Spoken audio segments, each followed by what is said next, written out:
There are certain letter and letter combinations in the automotive lexicon that denote speed and power. M, AMG, RS are just two that come to mind, but if you're a fan of Cadillac, that letter has to be V.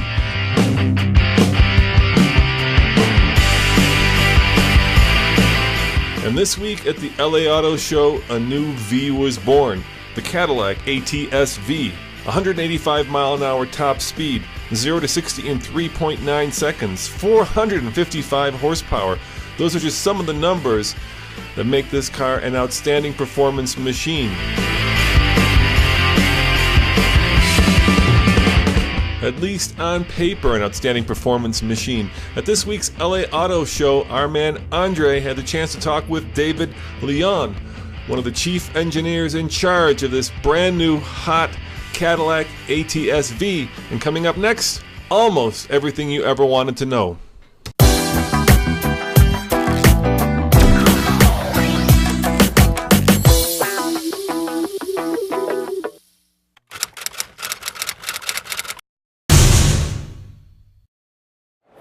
Everybody's excited about the new ATS V. Can you tell us more, what is this vehicle made up of? Sure. The V Series is the ultimate expression of the passion that exists at the core of the Cadillac brand. It's all about performance, technology, and design. But with the V Series, we focus more on the performance side of it. And so everything you see in this vehicle that's different from the standard car had to earn its way onto the car because it added to the performance, either through higher top speed, reduced drag, improved airflow. And those are the things that drove the exterior appearance changes on this car. We started out in the front end of the vehicle. We needed to improve the airflow of the car so that we could go ahead and cool the 455 horses that are under hood. And it meant that we needed roughly 50% more airflow through the front of the car. So the front grille is open. There's no less than 6 heat exchangers on this vehicle to cool engine, to cool the turbochargers, to cool the transmission, to cool the rear differential. All of those coolers are there so that the car right off the factory floor is track capable. There's no need to purchase a $9,000 brake package like we have on some of the competitors to be track capable. This one's track capable right off the factory floor. So tell us a little bit the specs on the engine. Sure. It's a 3.6 liter twin turbo V6, capable of 455 horsepower, 445 pound-feet of torque. Propels the vehicle 0 to 60 in 3.9 seconds and a vehicle top speed of 189 miles an hour. Car comes with either a 6-speed manual or an 8-speed automatic. With the 6-speed manual, we also brought new technology to the game this year. We have what we call active rev matching. With the paddles on the front side of the steering wheel, you activate rev matching and you get a perfectly matched upshift and downshift every time with a throttle blipping. We also have what we call no lift shift, so that when you're racing through the gears, put your right foot to the floor and all you need to do is to grab the next gear and there's no need to let off the throttle. Just activate the clutch, grab the next gear, and the engine power is right there with peak power through the entire shift. It allows us to maintain power and to achieve that power about 0.4 of a second faster than it would if you were to back off the throttle.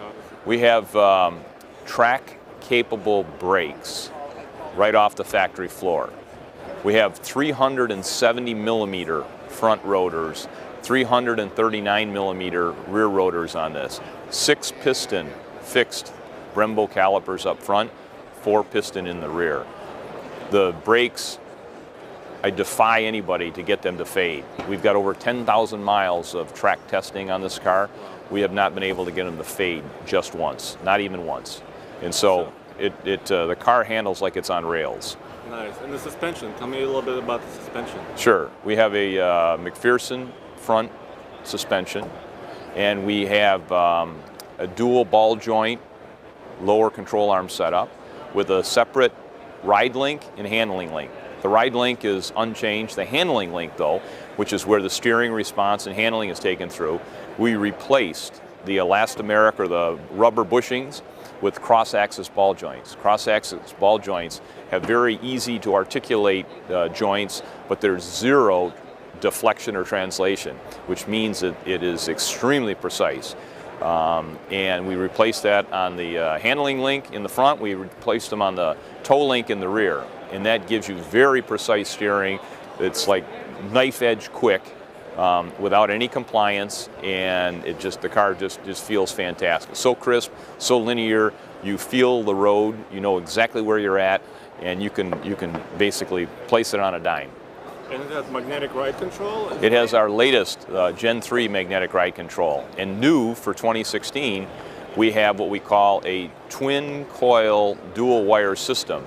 And what that does is we added another coil to each one of the dampers, which means it can respond 40% faster, and it has 40% more control authority. So there's more control and it comes on faster. Previously we've talked about going down the road at 60 miles an hour. It measures the road every inch traveled. And previously it could adjust from full soft to full firm in 3 inches of travel, road. Now, for 2016, it can adjust within 1 inch of road travel at 60 miles an hour. That's how fast it is, and it's due to the second coil, and the microprocessor has 3 times the computing power capability. The coupe and the sedan, they share powertrain and chassis identically. Wheelbase is identical. Now the body is different, all right? And so the hood's the same, but from the A-pillar rearward, they're unique, okay? But underneath, it's the identical same performance. The roof on the coupe is a little bit lower, but it's lower in base trim as well as in V-Series. The cars weigh roughly the same as well. They're within 20 pounds of each other in overall weight. So they perform very similarly. And is the coupe a little bit wider? Does it have a wider track? The track on the coupe and the sedan are the same, okay? We have the same front wheels, the same control arms, the same chassis. The change from the base car is different because the coupe starts out as a wider car. The front track is 20 millimeters wider than the sedan to start with, and the rear track is 40 millimeters wider on the base coupe. When we get to the V-Series, they're identical, and that's why you see a greater change on the sedan than you see on the coupe. We have Recaro seats that are optional that allow you to stay in place for track driving, yet remain very comfortable. The interior has micro-suede inserts on the IP seats. The steering wheel and shifter come with an optional micro-suede trim. The seat back panels of the Recaro seats are also micro-sueded, so that regardless of where you're sitting, you know you're in a Cadillac. You know it's a luxury vehicle. The decorative trim on the inside is also a low-gloss carbon fiber trim. It looks very rich and beautiful on the inside of the car. And then the cluster, the instrument cluster, is unique to the V-Series with unique needles, gauges, and graphics. And then we also have the performance data recorder on the V. It's not available on the standard car, and that's with a windshield mounted camera that reads the road, takes pictures of where you're going, and it measures everything you can imagine relative to driving performance on the track. You can review your data, you can analyze and improve it, and then once you get track times and performance that you like, you can send that off to your friends in social media and share with them that beautiful picture. So when is these cars are going to be available? These cars will be available in market end of second quarter next year. And do you have any pricing available? We have not announced pricing yet, other than to say they will be competitively priced with those in the segment. And its closest competitors would be the BMW M3 and M4, the Mercedes C63 AMG, and then the Audi R5S.